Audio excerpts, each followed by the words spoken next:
ప్రతి ఒక్కరైనా ఈ కానీ 12 lakhs ఎన్ని డేస్ పట్టింది వచ్చేసరికి సబ్స్క్రైబర్స్? అసలు వాస్తవానికి మాకు పోయిన జూన్ జూలైలో కూడా మాకు జూన్ వరకు కూడా 22,000 సబ్స్క్రైబర్స్ ఉన్నారు. అంటే 1 year లోనే వచ్చేసారు ఎంత? మ్యారేజ్ తర్వాత నుంచి ఇప్పుడు ఈ 12 lakhs సబ్స్క్రైబర్స్ ఈ మధ్యలోనే వచ్చారు. అంటే మేము మేము హనుమాన్ మాల వేసినప్పుడు కూడా మాకు 22,000 సబ్స్క్రైబర్సే ఉన్నారు. పోయిన మీద మేల కరెక్ట్గా ఈ మేకి 1.2. నవంబర్ ఎంగేజ్మెంట్ నుంచి కంటెంట్ మ్యారేజ్ కంటెంట్ స్టార్ట్ చేసాం.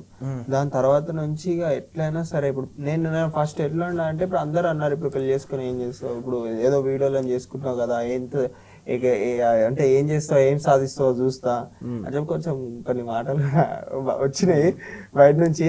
ఎంత చేస్తారో ఇప్పుడు ఏం చేస్తారో మస్తు చూసినాం, ఇట్లా ఇట్లా చేసుకొని ఏదో ఒక పనికి వెళ్ళి కష్టపడాలని అని అన్నారు.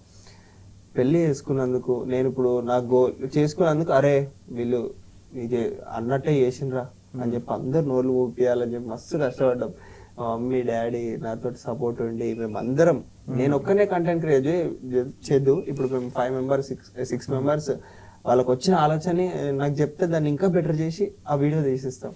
అట్లా అని ఒక 4 months కావచ్చు, 4 months నాన్ స్టాప్ మేము అసలుకి మేము ఎడిటింగ్ లో అవన్నీ చేసుకొని 1-2 o'clock అట్లా అనుకుంటాము.